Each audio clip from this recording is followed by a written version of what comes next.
लेकिन मन का कभी मन भरा?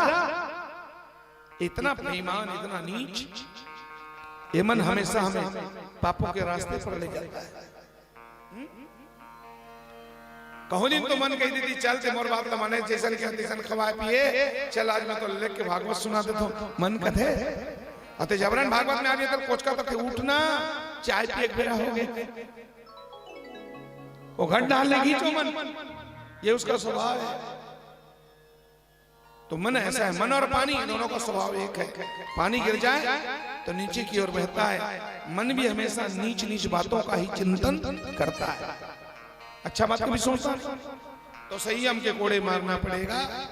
मेरी माता और बहनों, तो भगवान ने कहा मां संसार के विषय अधूरा है, संसार मन को जब तक परमात्मा की प्राप्ति नहीं होगी तब तक विषय वासनाओं से, सांसारिक अपूर्ण पदार्थों से मन को कभी तृप्ति मिलने वाला नहीं।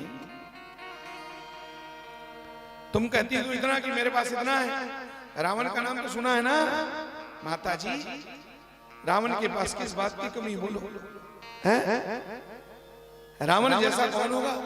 चारों वेदों का ज्ञाता है, पुलस्त ऋषि उत्तम कुल पुलस्त करनाती, शिव विरंज पूजे बहुभांति, जिसके घर में भगवान ब्रह्मा स्वयं वेद पाठ करने आते, शंकर जी रोज पूजा लेने के लिए कैलाश पर्वत से चल के आते हैं।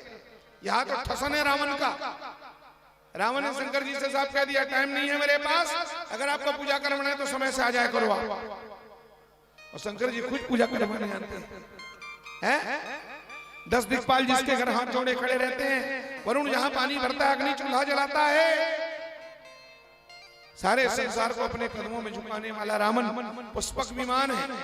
ऐश्वर्य देखो, पुष्पक विमान है रावण के पास, सोने की लंका है, दुर्दांत भाई कुंभकर्ण है, इंद्रजीत बेटा मेघनाथ है, परिवार कितना बड़ा है बोले 1 लाख पूत 1.25 लाख नाती, इतना बड़ा है रावण, कोई बात में कमी नहीं माताओं, सोचने की बात है। लेकिन क्या वो रावण सुखी है? वही रावण अपना शीश काट काट करके शंकर जी के चरणों में जब चढ़ाता है, पूजन करता है, तो तांडव नृत्य करते करते रावण भगवान से कहता है जटाटवी गलत ज्वलत प्रवाह पावित स्थले गले वलम कलमिता भुजंग कुंभ मालिकाम डमट डमट डमट डमन निनाद वड्डमरवयम चकार चंद्रशेखरे तनो तुना शिवा शिवम। इसी और शीश काट काट करके भगवान शंकर से पूछा, भोलेनाथ कदा सुखी भवाम्यहम, कदा सुखी भवाम्यहम, बताओ मैं सुखी कब होऊंगा? रावण का शब्द है, सुनो। रावण शीश काट के भगवान शंकर से कहता है भोलेनाथ, हे भोलेनाथ बताओ ना मैं सुखी कब होऊंगा? बाप रे बाप, सारे संसार को जीतने वाला रावण कहता है मैं सुखी कब होऊंगा। इसका मतलब ये हुआ कि सोने के लंका में रह करके रावण भी सुखी। सज्जनों, सोने की लंका में रह के रावण भी सुखी नहीं है, तब रावण के आगे हम लोग किस खेत के मूली हैं? वो तो सोने की लंका वाला है, हमारे पास तो तोला 2-4 तोला है नहीं है? तो रावण के आगे हम लोग किस खेत के मूली हैं? और मूली भी है तो बिल्कुल मामूली है, हमारी क्या औकात हस्ती है? दुनिया में कोई सुखी नहीं है, दुनिया में कोई सुखी नहीं है। रावण सुखी नहीं तो हम क्या सुखी नहीं? एक स्कूल में मास्टर जी, गुरुजी बच्चों को गणित पढ़ा रहे थे। 11:30 बजे के समय एक बच्चा क्लास आने में पीछे हो गया था माता, और गुरुजी लड़का वाला गणित पढ़ा रहा है। एक लड़का 11:30 बजे ही सभा के दरवाजे में बोले मैं कम इंसान, गुरुजी मैं अंदर आ सकता हूं? गुरुजी बेटा बोले इधर आ, कान पकड़ के खींचते ले गए डेस्क के पास, सूटी निकाल कर गुरुजी ने कहा क्यों रे 11:30 बजे स्कूल आने का समय है? तो पता नहीं है सामने फरवरी में तुम्हारा परीक्षा, बोर्ड परीक्षा 5वीं क्लास का, अते 11:30 बजे कैसे आता? तेला बता 10:30 बजे क्लास शुरू हो जाते, 1 घंटा लेट से आ रहा है। सूटी निकाल करके गुरुजी थोड़ा सा तेवर दिखाया, बच्चा सहम गया, डरे डरे से बोला गुरुदेव क्षमा करो गुरुजी। कहा हो गए लड़का बता इस बात ऐसे है, मेरा पेन का रिफिल खत्म हो गया था, फिर रिफिल लेने के लिए पैसा चाहिए, तो अपनी मम्मी से 5 रुपया मंगा। 5 रुपया का सिक्का दी गुरु जी, मोर मम्मी है रिफिल ले कहते नहीं ले सुन गुरु जी, मोर मम्मी मन 5 रुपया का सिक्का दी। अब मैं देरी हो गई कि दौड़ा दौड़ा पल्ला भागत आते हो, हटवारा में 5 रुपया का सिक्का भूला गुरु जी। बीच बाजार में सिक्का गंवा गया, सिक्का खोजा रहते 11:30 बज गए। गुरु जी कहते सिक्का मिली रे, लइका आंसू रोड रिच कहते नहीं मिली गुरु जी। दयालु गुरु जी दया आ गए, ओकर बाद में भरोसा हो गया लइका सही बोला थे। अपन पेन ला निकाल के गुरु जी दराज कहते बेटा चुपचाप बैठ के ली आन दिन पेन ले ले हैं। ओ लइका के रिफिल गवा पेन गवा गरीस पैसा खोजा ते पाए को 11:30 बजे। अब अच्छा पढ़ाई लिखाई चला था, 1 घंटा फिर भी थी। अब 1 घंटा भीतर 12 बजी था 12:30, तब 1 घंटा फिर पहुंच। एक जन लड़का पिछवा गिरा मोटी मां को उसने मैं कम इंसान गुरु जी कथे रहा 12 बजे स्कूल आके रहा रे ओकर कान लगती रात लेके गुरु जी शूटिंग निकाली लड़का थेथला मानी कर रहा दे डरपोक ना कसम डरपोक सूटी देख करके चिल्ला के रोया। गुरु जी का द्वारा मारे नहीं और रोआ था।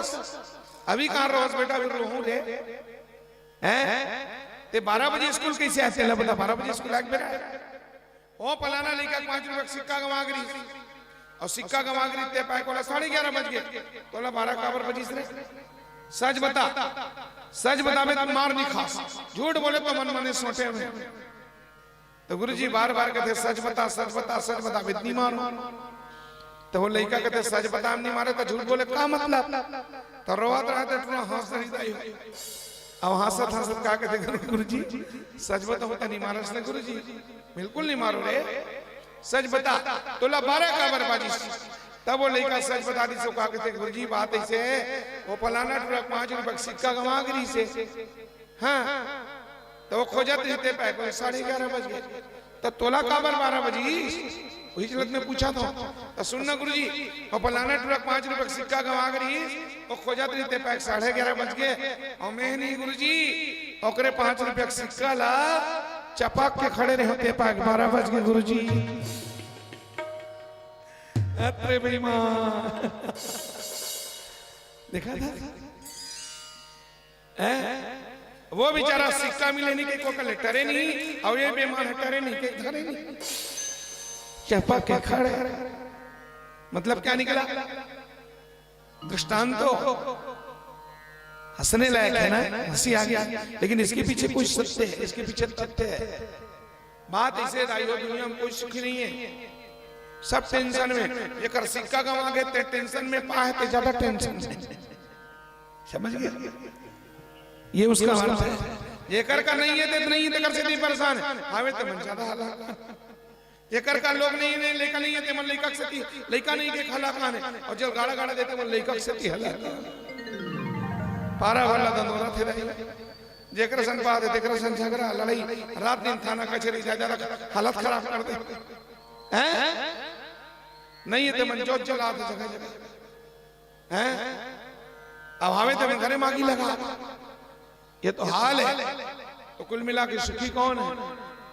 कोई सुखी नहीं है हैं बोलो। सोने की चैन वाला सुखी है कि चैन से सोने वाला सुखी? सब परेशान है ना। तो इस तरह भगवान कपिल नारायण ने कहा मां जो सुख मिलता राम भजन में ओ सुख नाई अमीरी में मन लागो मेरो यार फकीरी में। भगवान ने कहा मां भजन बिना चैन न आवे भजन बिना चैन न आवे राम। हाँ भजन ओ चैन न आवे भजन बिना। धीरे धीरे बजाते रहो हल्का हल्का। क्या कोई जान। हेलो, स्वागत के लिए बुलाना चाहेंगे मंच में श्री श्याम सुंदर साहू जी, रायपुर से पधारे हुए यजमान, श्री तीजूराम साहू जी, श्री बोधिराम साहू जी। आप सबसे निवेदन कि आप नाम सुनते ही आते जाइएगा। आशीर्वाद प्राप्त करने के लिए श्री सेवाराम साहू जी, श्री सुरेश पटेल जी, श्रीमती ज्योति साहू, पूर्व जनपद सदस्य। आपसे भी निवेदन कि आप आवें और आकर के आशीर्वाद प्राप्त करेंगे। श्री शिव दयाल साहू जी, आपसे भी निवेदन रहेगा कि आप भी आवें। श्री शिव दयाल साहू जी, श्री चोआराम साहू जी, श्री सरोज पटेल जी एवं श्री किशन साहू जी, आपसे भी निवेदन रहेगा कि आप भी आवें और आकर के आशीर्वाद प्राप्त करेंगे। श्री चोआराम साहू जी, सरोज पटेल जी एवं किशन साहू जी।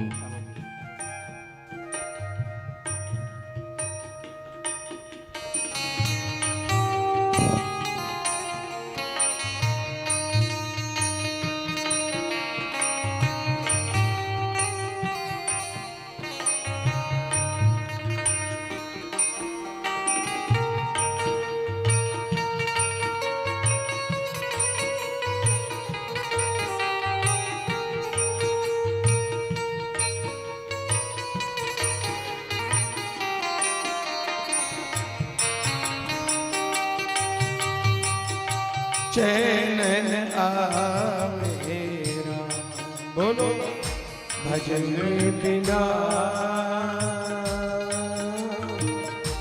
चैन न आवेरा। कोई न जाने कब हो जाए, कोई न जाने कब हो जाए। इस जीवन की शान, इस जीवन की शान। भजले राम राम राम, जपले राम राम राम, भजले राम राम राम, भजले श्याम राम राम। रे मनवा रे मनवा, जीवन है संग्राम। मनवा रे मनवा, जीवन है संग्राम। भजन है बिना चैन चैन आवेरा। ओ धन दौलत की आशीर पगले, धन दौलत की आसिर पगले। होगी कभी ना पूरी, पूरी होगी कभी न पूरी। 99 के चक्कर को छोड़ो। भगवान ने देते देते तुम्हें 99 दे दिया, और 99 कभी 100 होने वाला। 100 के चक्कर में एक दिन तुम खुद 100 हो जाओगे। जितना मिला, जो मिला, ठाकुर को धन्यवाद दो और भगवान को धन्यवाद दे करके जो है उसका मौज लो प्यारे। 99 भले 98 97 हो जाएगा, लेकिन 99 कभी 100 होने वाला। 99 के चक्कर में हम फंसे हैं ना। ओ धन दौलत की आशीर पर, धन दौलत की आसिर पगले। होगी कभी ना पूरी, पूरी होगी कभी न पूरी। करते करते भजन प्रभु का, करते करते भजन प्रभु का। मिट जाएगी दूरी, दूरी मिट जाएगी दूरी। सब भक्तों के संग सब भक्तों के संग संगी लो, तुम भी हरि का नाम भजने बिना कहने न आवे राम। लोक यही पर लोक यही है, यही धरा और वो यही धरा और वो यही पुरातन नारायण है, यही सनातन ओ यही सनातन योग। इसी से बड़ा नहीं कोई नाम, इससे बड़ा नहीं कोई नाम। भजले राम राम जपले राम राम राम, भजले राम राम राम, जपले राम राम राम। ओ भजले श्याम श्याम श्याम गंगा ओ जीवन है गंगा, जीवन है गंगा। प्रेम से बोले भक्त वत्सल भगवान की जय। नमः पार्वती पदय। हर हर महादेव। कोई तन दुखी कोई मन दुखी कोई धन बिन रहत उदास, थोड़े थोड़े सब दुखी बस सुखी राम के दास। दीन कहे धनवान सुखी, धनवान कहे सुख राजा को भारी, राजा कहे महाराजा सुखी, महाराजा कहे सुख इंद्र को भारी। इंद्र कहे ब्रह्मा को सुख तो ब्रह्मा जी कहे सुख विष्णु को भारी। तब तुलसीदास विचार कहे हरि भजन बिना सब जीव दुखारी। सज्जनों भगवान को मत छोड़ो, सत्संग को मत छोड़ो, आनंद ही आनंद बरस रहा भगवान तुम्हारे चरणों में मिलता है। सच्चा सुख केवल भगवान तुम्हारे। यह विनती है पल क्षण क्षण रहे ध्यान तुम्हारे चरणों में है। भगवान को याद रखना यही जीवन का सबसे बड़ा सुख है, और भगवान को भूल जाना यही जीवन का सबसे बड़ा। और मैं नहीं कह रहा हूं, संपदो नैव संपदा, शास्त्रों में वर्णन आता है संपदो नैव संपदा विपदो नैव विपदा। तो संपत्ति संपत्ति नहीं, विपत्ति विपत्ति नहीं। विपत्ति क्या है?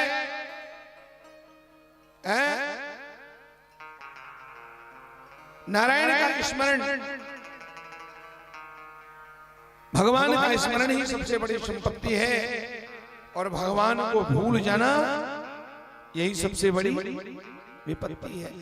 संपदो नैव संपदा विपदो नैव विपदा, संपदो नारायण स्मृति विपदा नारायण स्मृति। नारायण को भूल जाना यही विपत्ति है। और रामायण में हनुमान जी कहते हैं, हनुमान जी क्या कहते हैं? कहा हनुमंत विपत्ति प्रभु। सुंदरकांड देखो देखो देखो,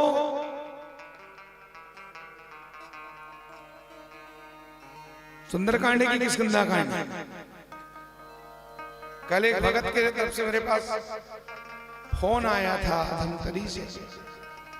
महाराज आप चौपाई बोल रहे थे सुंदरकांड और बता रहे थे लंका कांड का। हाँ बहुत बढ़िया, आपने संकेत कर दिया। अब वो यहां से देख लिया, मोबाइल में सुन रहा था। ओ मुटिका एक महाकवि हमनी रुधिर पवन धरणी धनमणि, पुनि सम्हारी उठी सो लंका, जोरी पानी कह विनय सशंका। जब ही रावण ब्रह्म पर दीना, चलत बिरंज कहा मोहि चीना। विकल होसते कपि के मारे, तब जाने सुनिश्चर संहारे। तात मोर हरि पुण्य बहुता, देखे नयन राम कर दूता। उसी समय लंकनी सत्संग का भयंकर बड़ा वर्णन करती है। लंका जैसे धरती में सत्संग का इतना बड़ा वर्णन हुआ है। तात स्वर्ग अपवर्ग सुख धरिय तुला, एक अंग तूल नता ही शकल मिली जो सुख लाओ सतसंग। ये सुंदर कांड की चौपाई, अब मेरे मुंह से हो सकता है लंका कांड निकल गया। तो भक्तिन है और भक्तिन धमतरी की भक्तिन, उस भक्तिन ने फोन करके कहा था चौपाई तो ठीक है, लेकिन आपने कांड गलत बताया है, इसलिए थोड़ा सतर्क होकर मुझे बोलना पड़ता है। कहा हमंती विपत्ति पर सोई, जब तब सुमिरन भजन ना, वो ध्यान रखना, जब भजन सुमिरन पूजा पाठ जिस दिन खत्म हो गए, समझ लो उस दिन तुमसे बढ़कर कंगाल दुनिया में कोई नहीं। चाहे तुम्हारे पास करोड़ों की संपत्ति हो, वो संपत्ति नहीं, वो तो छूटने वाला है, वो तुम्हारे साथ जाएगा क्या है? सबसे बड़ी संपत्ति क्या है? भगवान की भक्ति, भगवान का भजन। तुम्हारे पास भले कुछ ना हो, लेकिन अगर तुम्हारे पास भक्ति का धन है, भजन का धन है, पूजन का धन है, तुम 1 घंटा भगवान के पास बैठते हो, तो तुमसे बड़ा करोड़पति दुनिया में कोई है ही नहीं। इसलिए समय निकालो भगवान को, वही संपत्ति वहां काम आने वाला है। तुम बैठोगे ना, पुण्य संचय कर रहे हो। यहाँ जो बैठे हो अभी सत्संग में 3-4 घंटा जो पुण्य की कमाई कर रहे हो, यही तो वहां काम आने, बाकी संसार का धन तो संसार में छूट जाएगा। इसलिए रोज भगवान के पास बैठा करो, सत्संग में बैठो। हैं कब कबीर बाबा ने डंके के चोट में कह दिया, कबीरा सब जग निर्धना। संतों की दृष्टि में भले बेटा दुनिया के नजरों में तुम करोड़पति हो, लेकिन शास्त्रों की दृष्टि में तुम 1 नंबर का रोडपति है।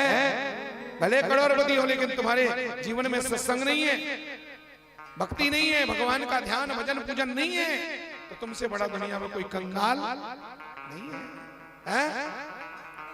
कबीरा सब जग निर्धना, धनवंता नहीं कोई।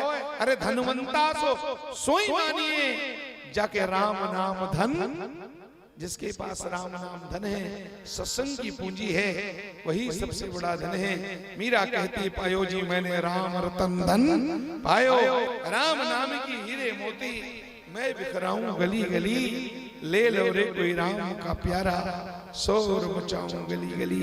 यही सबसे बड़ा पूंजी भगवान ने माँ के माध्यम से सारे संसार को शुद्ध ज्ञान दिया, और ज्ञान देकर के कपिल भगवान वहां से निकल पड़े, जाकर के सागर के किनारे भगवान भजन करने लगे। एकांत में लोगों को पता चला, एक साधु आया, जोगी आया, एक बाबा आया।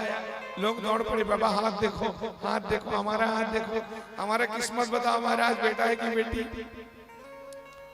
कपिल भगवान बोले तो संसार है, छोड़ने वाला नहीं। यहाँ हम भजन करने आए हैं, ये लोग हाथ दिखाने हैं। तो कपिल भगवान क्या किए, हमारे भजन में बाधा आ जाएगी। लोग चमत्कार देखना चाहते हैं, और आपको बता दें सच्चे संत किसी को चमत्कार कभी नहीं दिखाते। सच्चे जो संत होते हैं ना, तो कभी भजन, ओरिजिनल भजनानंदी जो भजन करते हैं वृंदावन में, अयोध्या चित्रकूट धाम में बैठ करके दिन भर 1.25 लाख, 2 लाख, 3 लाख, 4 लाख है सीताराम नाम का जप करते हैं। सज्जनों, यही लोग लखपति करोड़पति हैं। अयोध्या में बड़े बड़े करोड़पति महात्मा हैं। हमारे गुरुजी कहते चलो चलो तो करोड़पति का दर्शन कराएं। एक करोड़पति साधु है, अब गए तो लंगोटी लगा के बैठा है। हमने कहा गुरुजी करोड़पति लंगोटी लगा के बैठा है। बोले बेटा ये 1.25 करोड़ राम नाम रोज जपता है, मालूम है तुम्हें? सुबह से 4 बजे 3 बजे से उठता है, इसका कोई काम नहीं है, खाली सीताराम रगड़ता है। कंठी में कोई 1.25 लाख, कोई 4 लाख, कोई 5, ऐसे ऐसे महात्मा है वहां। तो भगवान के नाम को जिन भर लेते हैं, तो क्या भगवान उनके दाल रोटी की चिंता नहीं करेंगे क्या? और हम लोग क्या समझते हैं, संसारी आदमी काम नकौड़ी खा खा के मस्त है नहीं? हम लोग यही समझते हैं। कुछ लोग ऐसे ही महात्मा लोग भजन कर रहे थे, तो यही आलोचना करते हैं इनके पास क्या है, हलवा पूड़ी छाड़ रहे हैं बाबा लोग, काम आम तो है नहीं, तो माला नहीं चलाएंगे तो क्या करेंगे? सुन करके एक महात्मा खड़े हो गए और उन मजदूरों से पूछे कहाँ जा रहे हो? मजदूरी में काम खोजने जा रहे हैं। वो जाके चौक पे खड़े हो जाएंगे ना, घड़ी चौक में। महात्मा बोले दिन भर में कितना कमाते हो? बोले 300 रुपए कमाते हैं बाबा। 300, 400, 500। महात्मा ने कहा काम करो, आज तुम लोगों को 1-1 हजार रोजी देंगे हम। ठीक है, आज की रोजी कितनी, और दोपहर में जम के खाने पीने को मिलेगा आश्रम में, हलवा पूरी छानोगे, सब लोग बैठो, कितने घंटा काम करते हो, बोले 8 घंटा, 8 घंटा यहाँ बैठे 1000 की रोजी, और बीच में तुम्हारा खाना पीना स्पेशल आश्रम का भोजन है ना, हलवा पूरी जम के बैठो, कुछ नहीं करना है, राम राम करो, बैठ बैठ सीधा, चलो राम राम जपो। अब 10-20 लोग थे, वो मजदूर लोग शुरू कर दिए 1000 के लालच में। अब महात्मा मन फिर हलवा पूड़ी बनाते लाई, एक घंटा हुई, 2 घंटा हुई, ताने उठ उठ के बेटा वन फरा है, वो बैठ के भजन कर सकते हैं क्या? कोई 2 है, कोई 1 घंटा में भागी, कोई 2 घंटा में भागी। महात्मा लोग चिमटा लेके दौड़ाए, बेटा कहते फोकट में खाता है, 8 घंटा बैठ करके साधना करते हैं। हो सकता है क्या, ईमानदारी बताओ, अगर आपसे कोई कहे 500 रुपए 1000 रुपए आपको रोजी दूंगा, आप लोग 8 घंटा एक जगह बैठ सकते हो, राम राम जप सकते हो क्या? फिर महात्माओं की हंसी क्यों उड़ाते हो? जो करते धरते कुछ नहीं, उन्होंने राम नाम को सिद्ध कर लिया है, जपते जपते सिद्ध कर लिया है, और सचमुच में वो भजन से भी करोड़पति हैं और संपत्ति से भी करोड़पति हैं। महात्माओं के पास जितनी संपत्ति है किसी के पास? हजारों लोग रोज भंडारा करते हैं, कोई भी आए किसी को मना नहीं है। आश्रम में जो आता है भोजन के समय आकर के पंगत में बैठ जाता है। हमारी औकात है कि हम रोज किसी को 10 लोगों को भोजन करा सकते हैं क्या? महात्माओं ने सिद्ध किया है। अनुरुद्धाचार्य को देखो, सिद्ध हो गया उनका भजन, उनके ऊपर गुरु की कृपा हो गई, राधा रानी की कृपा हो गई, हजारों लोग भोजन कर रहे हैं वहां है। और अनुरुद्धाचार्य को बैठे बैठे 15 लाख 20 लाख रुपए डेली मिलता है, 15-20 लाख रुपया डेली आता है उनके पास। अब भोजन तो वीआईपी है, 100-150 रुपया देकर के तुम्हें होटल में जो स्वादिष्ट भोजन नहीं मिलेगा वो आश्रम में तुम्हें निःशुल्क मिलेगा। अनुरुद्धाचार्य जैसे वहां हजारों जगह भंडारा चलते हैं। महात्माओं ने भजन से सिद्ध कर लिया है अन्नपूर्णा को। सज्जनों, मुर्दा को जो देते हैं लकड़ी, कफन और आग, महात्माओं का यही भरोसा है। अरे मुर्दा को जो देते हैं लकड़ी, कफन और आग, जिंदा नर चिंता करे ताको बड़ो अभाग, उससे बड़ा अभागा कौन होगा? जब मुर्दा के लिए वो लकड़ी कपड़ा की व्यवस्था करवा सकता है तो जिंदा आदमी को कभी भूखा रख सकता है क्या? हम क्या बोलते हैं, संसारी आदमी अपनी भाषा कमावे नहीं काला खावे। महात्मा लोग क्या कमाते हैं? उन्होंने भजन को सिद्ध कर लिया है। मेरी माताओं, अन्नपूर्णा का आवाहन करते हैं, कुंभ मेला में जाकर के देखो, और लाखों लोग महात्माओं के भंडारा में आ जाते हैं, लेकिन भंडारे का प्रसाद खत्म नहीं होता। इतना ही बड़ा बर्तन में बना है लेकिन लोग खा रहे हैं, समाप्त होता है। ये भगवान की भक्ति का और प्रताप है मेरी माता और बहनों, इसलिए भगवान का भजन करो। वो स्वामी जी ने तो राम नाम को सिद्ध कर लिया था। तुलसी राम भरोसे पाए पसारे सोए। गोस्वामी जी जब कहते लोग जाते थे मिलने के, सो ही रहते थे। तो किसी आदमी से रहा ना गया, किसी भक्त ने कहा जब देखो तब आप सोते रहते हो महाराज, तो खाने पीने की व्यवस्था कैसे करते हो? तब गोस्वामी जी ने कहा, अरे हमें चिंता नहीं अपनी, उन्हें चिंता हमारी है, जिसके नाम के रक्षक सुदर्शन चक्र धारी। हम जिनका भजन करते हैं उन्हें हमारे दाल रोटी की चिंता है। भगवान की भक्ति का ये चमत्कार है सज्जनों, मेरी माता और बहनों। तो इस तरह से, और भगवान कपिल नारायण भगवान बोले हम भजन करने आए लोग यहाँ हाथ दिखाने लगे। तो भगवान समुद्र के अंदर पहुंच गए। एक टापू था, द्वीप था, उस द्वीप में जाकर के भगवान कपिल नारायण भजन करने बैठ गए। लेकिन लोग इतने होशियार, वहां नाव में बैठ करके पहुंच गए, स्टीमर में बैठ करके लोग आज भी कपिल नारायण के दर्शन करने लोग जाते हैं। 14 जनवरी को जब सूर्य भगवान मकर राशि पर आते हैं और मकर संक्रांति जब लगता है तो भारत के हजारों धर्म वीर जनता लाखों करोड़ों की संख्या में और उस कपिल नारायण के दर्शन करने जाते हैं। और जाते जाते गाते हैं, सारे तीर्थ बार बार गंगा सागर, गंगा सागर एक बार, दो बार नहीं जा सकते क्या? हैं? दो तीन बार जाएगा और डूब के मर जाएगा। सारे तीर्थ बार बार गंगा सागर एक बार, तो क्या गंगा सागर में दो बार नहीं जाना चाहिए? कहा बताओ, नहीं जाना चाहिए? जाना चाहिए। तो फिर क्यों कहा एक बार? हमने अपने गुरुदेव भगवान से इसका समाधान पूछा। हमारे गुरु जी ने कहा देखो भैया, ये जो कहावत बनी है सारे तीर्थ बार बार, ये गंगा सागर एक बार, ये उस गंगा सागर के लिए नहीं है। ये जो नीचे का लाइन है गंगा सागर एक बार, हकीकत में वो उस गंगा सागर के लिए नहीं हो, ये भागवत रूपे ज्ञान गंगा सागर के लिए है।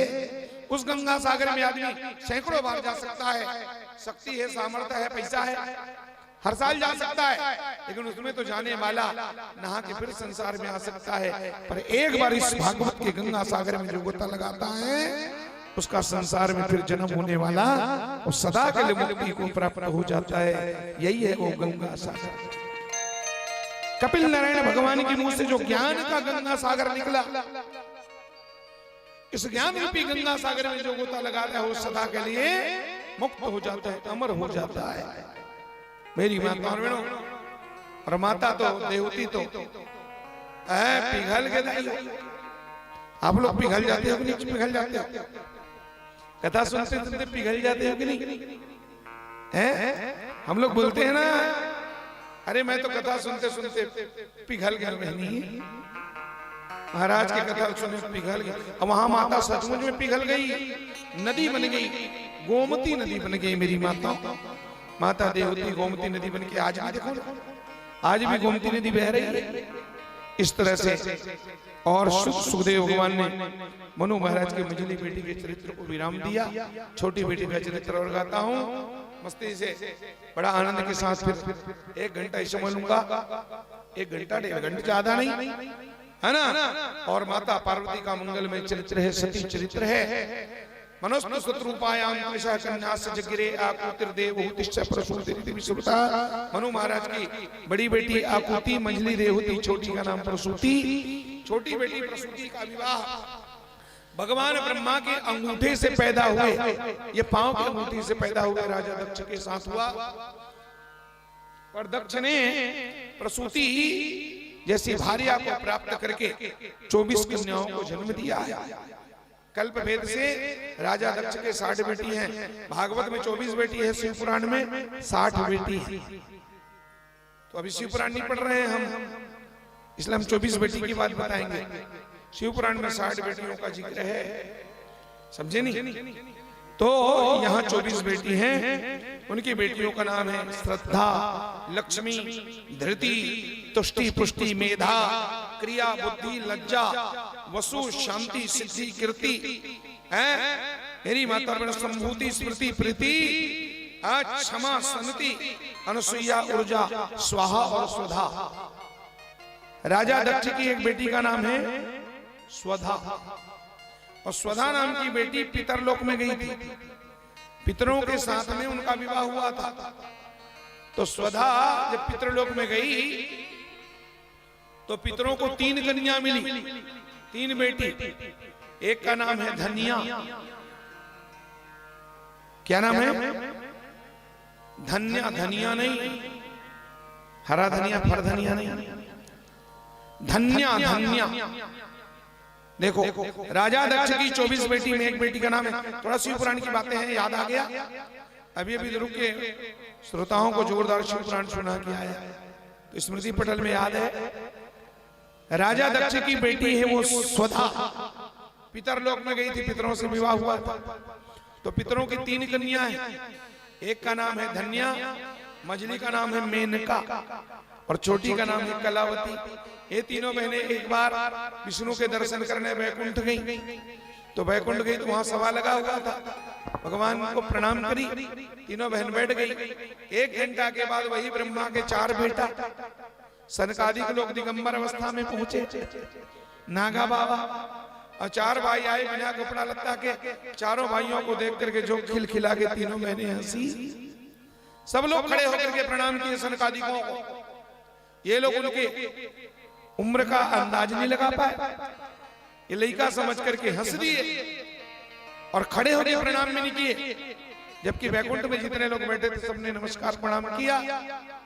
तब तो चारों भाइयों ने कहा देखो ये लोक मर्यादा का उल्लंघन कर रही है, हमारी हंसी उड़ा रही है, हमें सम्मान भी नहीं दिया, प्रणाम भी नहीं किए। कल को ऐसा होगा, ऐसे ये हरकत करेंगे तो आम आदमी तो फिर साधु संतों का मजाक बना देंगे, इसलिए श्राप दिया है। उन्होंने कहा सुधा की बेटियों तुमने लोक मर्यादा का खंडन किया, इसलिए जाओ, तुम वैकुंठ में रहने के काबिल नहीं, तुम मनुष्य बनकर के धरती पे अवतार, तीनों मनुष्य बन जाओ। श्राप दे दिया है, तुम मानवों की तरह हरकत करते हो। मनुष्य लोग ऐसे ही करते हैं, है कि नहीं? साधु मंत्र महात्मा देव के कई लोग खड़े नहीं होते, तो मनुष्य जैसा तुम्हारा हरकत है, इसलिए तुम देव योनि में नहीं, तुम मनुष्य योनि में जन्म लो। श्राप दे दिया। शनकादि कौन है? और जब श्राप मिला तो 3 महीने फिर बाद में गिरी चरणों में, महाराज क्षमा करो। अब गिरने से क्या फायदा, जब चिड़िया चुग गई, पहले ही गिर गए होते चरणों में और रोने लगी, महाराज हमें आशीर्वाद दो, हम आपके श्राप को स्वीकार करती हैं, लेकिन हमें श्राप को भोगने के बाद पुनः हमें वैकुंठ मिलना चाहिए, फिर हम संसार से मुक्त होकर वैकुंठ में आए, ऐसा हमें आशीर्वाद दो। अब प्रणाम जब किया तो महात्मा लोग फिर गदगद हो गए, महात्मा फिर पिघल गए, तो गुस्से में श्राप दिया, प्रणाम किया तो आशीर्वाद दिया और कहा जाओ हम आशीर्वाद देती हैं। ये जो धनिया है ना, है ये धनिया क्या बनेगी? यही धरती में सीरध्वज राजा की पत्नी और सुनैना बनकर के जन्म लेगी, सुनैना बन के जन्म लेगी। और ये जो मेनका है ना बीच वाली, यही पर्वतराज हिमालय की पत्नी मैना बनकर के जन्म लेगी। और छोटी कलावती ये वृषभानु वैश्य की पत्नी स्तुति कीर्ति बनकर के कीर्ति मैया बन के जन्म लेगी। ये हमारा आशीर्वाद है। और तीनों के गर्भ से आदि शक्ति 3 रूप में प्रकट होगी। सुनैना के गर्भ से परम्बा भगवती आदि शक्ति महामाया सीता बनकर के धरती में प्रकट होगी। मेनका के गर्भ से दुर्गा माता पार्वती बनकर के जन्म लेगी। और इस कलावती के गर्भ से वही परम्बा भगवती आदि शक्ति श्री राधा रानी बनकर के जन्म लेगी। और इनके घर में भगवान स्वयं चल करके आए। राजा दक्ष की बेटियां हैं। इन्हीं 24 बेटियों में सबसे छोटी बेटी का नाम है सती। सती राजा दक्ष की बेटी है। सती शिव की शक्ति है। ब्रह्मा की शक्ति का नाम है सावित्री अथवा सरस्वती। विष्णु की शक्ति का नाम है कमला अथवा महालक्ष्मी। और भगवान शिव की शक्ति का नाम है माता सती। सावित्री का प्राकट्य हो गया है, लक्ष्मी का प्राकट्य हो चुका है, तो सृष्टि पालन का काम बढ़िया चल रहा है। लेकिन शिव की शक्ति सती का प्राकट्य नहीं हुआ है, इसलिए संहार का काम अटका हुआ है। देवताओं ने विचार किया क्या करें, हैं? सब ने जाकर के राजा दक्ष से कहा ये काम हम आपको सौंपते हैं, तपस्या करो, उस दुर्गा को प्रकट करके अपनी बेटी बनाओ, फिर बेटी बना करके पैदा करो, तो भगवान शंकर के साथ विवाह होगा, तब सृष्टि की गाड़ी आगे बढ़ेगी। ब्रह्मा अपनी शक्ति ब्रह्माणी के शक्ति को प्राप्त करके सृष्टि की रचना करते हैं। बिना शक्ति के, बिना शक्ति कोई काम होता है क्या? पहले बता दो मुझे, एकदम प्रैक्टिकल में बात बताऊं आपको। बिना शक्ति कोई काम होते वो बताओ, तो बिना शक्ति ब्रह्मा रचना कर लेंगे का? तो बिना शक्ति दाल भात हांडार खाना बनावे हो, भोजन हांडार और करा देख शक्ति नहीं मिली। शक्ति बड़ी है शिव से। एक बात समझ लो, ब्रह्म से शक्ति को बड़ा माना गया है। कोई आदमी बीमार है, खटिया धरे है, और उस खाट में पड़े हुए आदमी से तुम कहो चलो भागवत सुनने, तो आदमी ऐसे कहेगा? कोई बीमार व्यक्ति की मुंह से आज तक सुने? कोई बीमार पड़े आदमी कहते मैं किसे भागवत सुनने जाऊं? भैया मोरकर ब्रह्मा नहीं है, मोरकर विष्णु नहीं है, फलाना, ऐसे कोई कहेगा? और जब कहता कहते मैं किसी ढंग के भागवत सुनने जाऊं, मोरकर तो खड़े होके शक्ति नहीं, कहा बड़े हर बात में शक्ति, बैठे तो बैठे बर सकती, मैं बोला तो बोले बर सकती, सुना तो सुने बर सकती, मुड़ी हलावा तो हलाए बर सकती है, नहीं हंसा तो हंसे बर सकती, मुस्कुराए तो मुस्कुराए बर सकती है, रोना है तो रोना पर करो। रोज किसी नहीं सबको रोते हो का करो बिन मोर कर रोक सकती नहीं है वो तेरी पति अभी फलानी मोर कर रोक सकती नहीं है तो रोक सकती नहीं था हंस में वो हंस ले मोर कर हंस सकती नहीं बहनी ते दिल खावे मोर कर खा सकती नहीं है तो रंग में रंग सकती नहीं है तो बैठ जाओ बैठ सकती नहीं है खड़े हो खड़े हो सकती नहीं है कुर्सी में कुर्सी में ठक सकती नहीं है भुइया में ठक सकती नहीं तो तोड़ कर कहीं सकती नहीं आखिरी में पट में मर जावे हो ते पांच में ते मर में पांच में ते बताते हैं जब कोई बात के लिए शक्ति नहीं तो बिना शक्ति के तो मर जाओगे। आदमी शक्ति के बिना मर जाता है बोलो मेरी बात। तो इस तरह से शिव की शक्ति है अब वही प्रकट नहीं हुई है। ब्रह्मा अपनी शक्ति सावित्री अथवा सरस्वती की शक्ति से सृष्टि का कार्य बढ़िया चल रहा है। नारायण की शक्ति लक्ष्मी की कृपा से पालन का काम बढ़िया और संहार का काम रुका है। आदमी मर में नहीं कर रहा था, जन्म ले वही चालू है, पालन पोषण चालू है, मरे बंद। तो फिर देवताओं ने राजा दक्ष को जिम्मेवारी दी और कहा भैया तुम शक्ति को प्रकट करो। क्षीर सागर के तट पे बैठ करके राजा दक्ष ने 3000 साल तपस्या किया, नंदा व्रत किया उसकी घरवाली ने, माता शक्ति ने प्रसूति देवी ने नंदा व्रत किया है मेरी माताओं। 9 महीने तक व्रत करी है, 9 महीने की उसकी तपस्या से प्रसन्न होकर के परम मां भगवती दुर्गा महामाया सोने के रथ में शेर से जुटी हुई और सवार मां रथ में सवार होकर के दुर्गा प्रकट हो गई है। बोलो दुर्गा मैया। मां ने कहा वरम वरदान मांगो। राजा दक्ष ने कहा मां आप मेरे घर में बेटी बन के आ जाओ, बस आप मेरे खानदान को पवित्र कर दो, सृष्टि के कार्य को संचालित करने के लिए मां बेटिया बन करके आप प्रकट हो जाओ।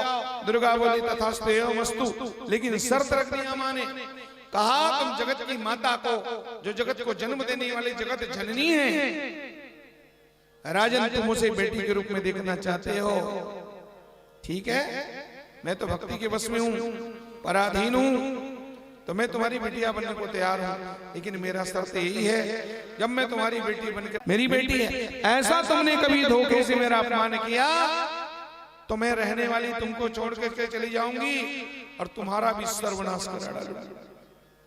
शक्ति का कहीं तुमने अपमान किया तो शक्ति छोड़ेगी? शक्ति कल्याण के लिए होता है। बिजली शक्ति है कि नहीं है? बिजली व्यक्ति है कि शक्ति है? मुझे पहले बताओ। बिजली व्यक्ति है कि शक्ति है? वो व्यक्ति होता तो पक्षपात करता, वो पक्षपात करती जाए, काकरो घर ज्यादा बढ़ती काकरो घर पर भी नहीं करती। आदमी रतीज ना हो तो वो जेकर से दुश्मनी हो जन्म नहीं पड़ती। व्यक्ति नहीं है, बिजली शक्ति है।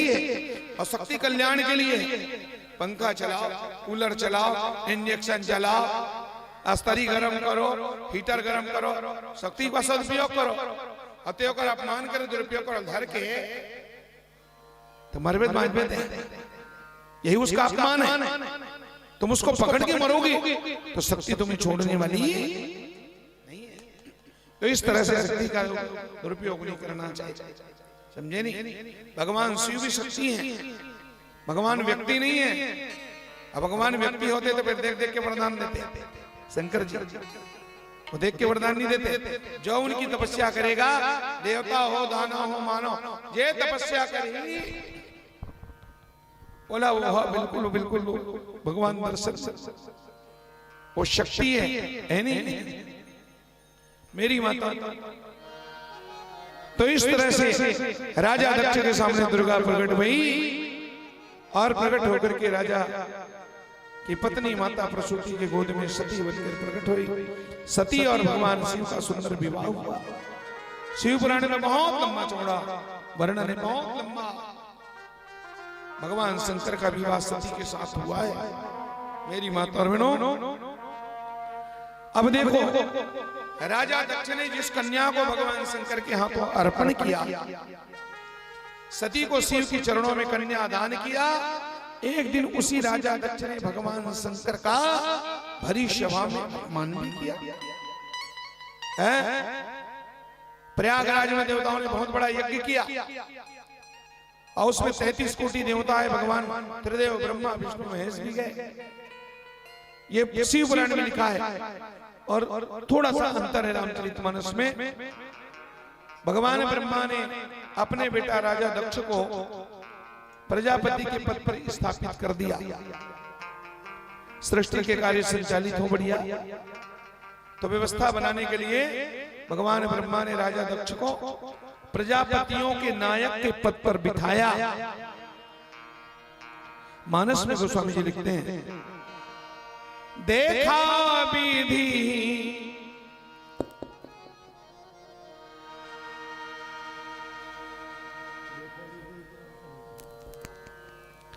देखा विधि विचार सब लायक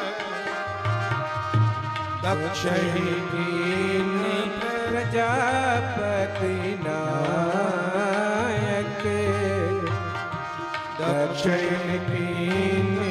प्रजापति नायक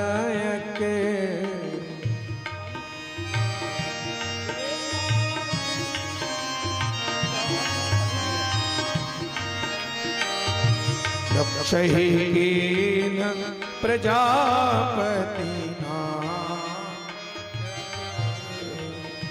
दक्षहीन प्रजापति नायक बड़े अधिकार दक्ष जग पावा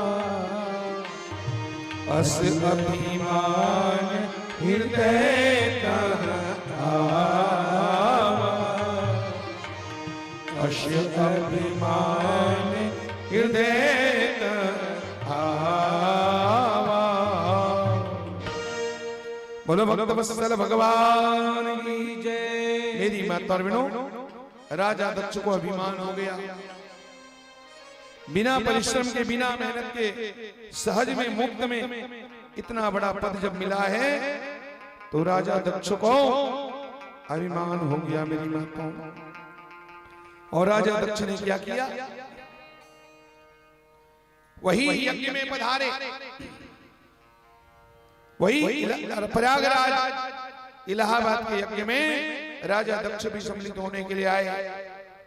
दक्ष के सम्मान में सारे देवता खड़े होकर के सबने सम्मान किया, लेकिन भगवान ब्रह्मा विष्णु महेश ये तीनों देवता खड़े होकर के राजा दक्ष को सम्मान,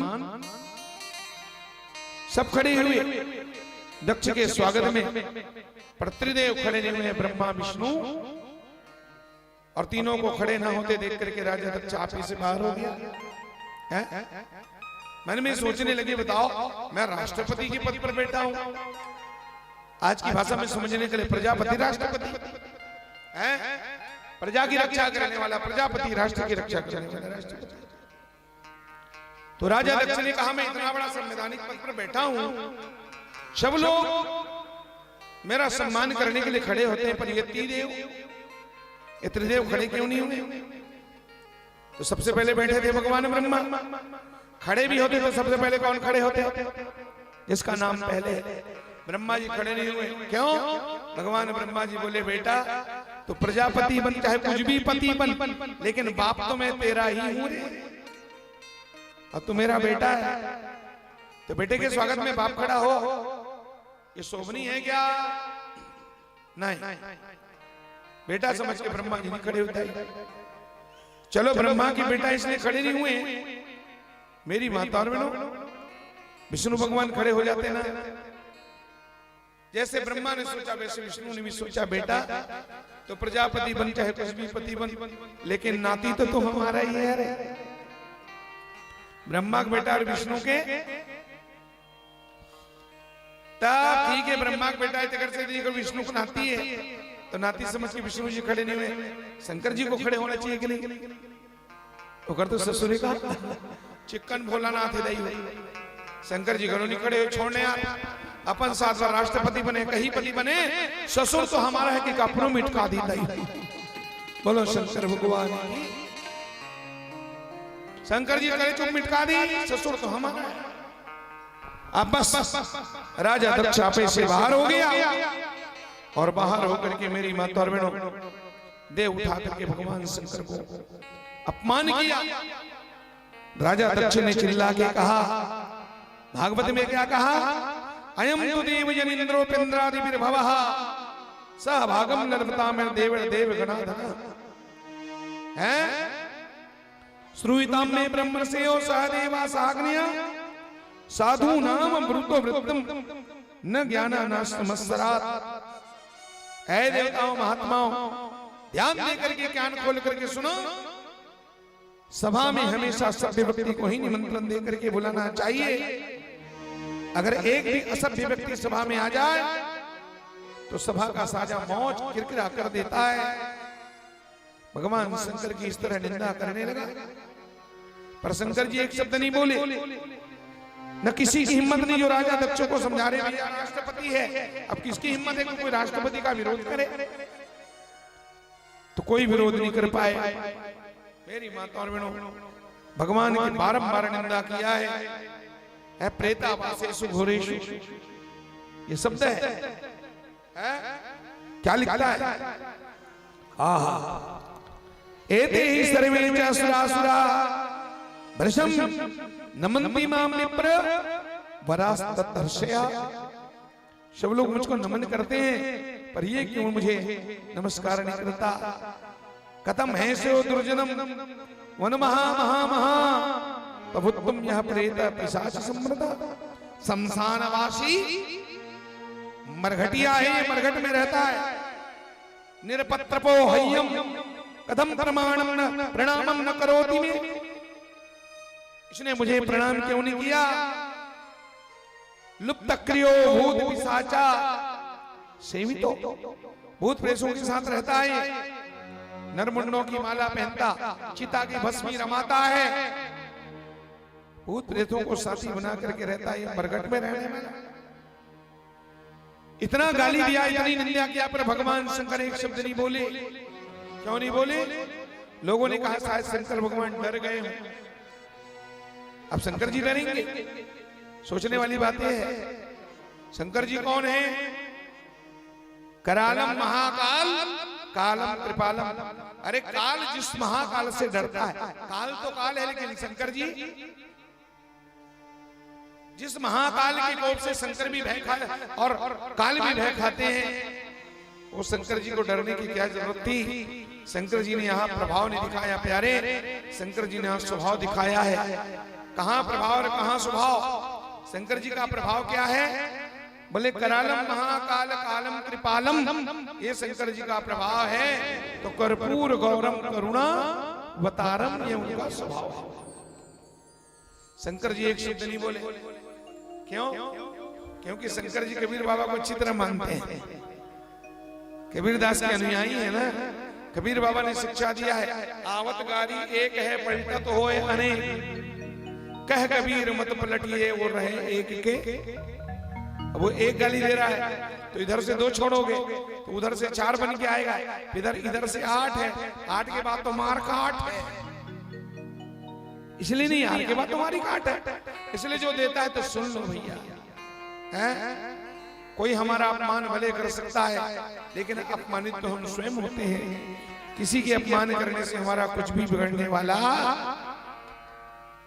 ये शंकर जी का सिद्धांत है नहीं, इसलिए तो उसका नाम शंकर है। शम करोति थी, एक कान से धुन और दूसरे कान से ये संसार है भैया, तुमको जिंदा रहने नहीं देगी। एक नहीं, शंकर जी कुछ नहीं बोले, लेकिन नंदी दक्ष को डांटने लगा, और जैसे डांटना चाहा शंकर जी ने कहा, नंदी बैठ जा, बैठ, चुपचाप बैठ, सिट डाउन। मन मार के नंदी बैठ गया और शंकर जी से बोला, देख रहे भरी सभा में आपका ससुर आपकी कितनी बेइज्जती कर रहा है, आपको पानी पी पी के गाली दे रहा है प्रभु, और आप हो कि एक शब्द आप बोलते नहीं हो। भगवान शंकर ने मुस्कुरा के उस बात को उठा, तू कुमारा है, तू जानता नहीं है रे, अच्छे अच्छे किस्मत वालों को ही ससुराल की गाली खाने को मिलता है बेटा। और शंकर जी हाथ दी और सुनकर के नंदी भी हंस पड़े। अब जब हंसे दोनों जने तो उसको देख लिया राजा दक्ष, और देख करके राजा दत्त ने यही समझ लिया, एक तो मेरा प्रणाम नहीं किया, उल्टा मेरी बेइज्जती करने के लिए दांत दिखा रहा है, हंसी उड़ा रहा है। बेटा मुझे क्या हंसी उड़ाएगा, ऐसे श्राप दूंगा, ऐसे श्राप दूंगा, जिंदगी भर हंसी करवाता रहेगा।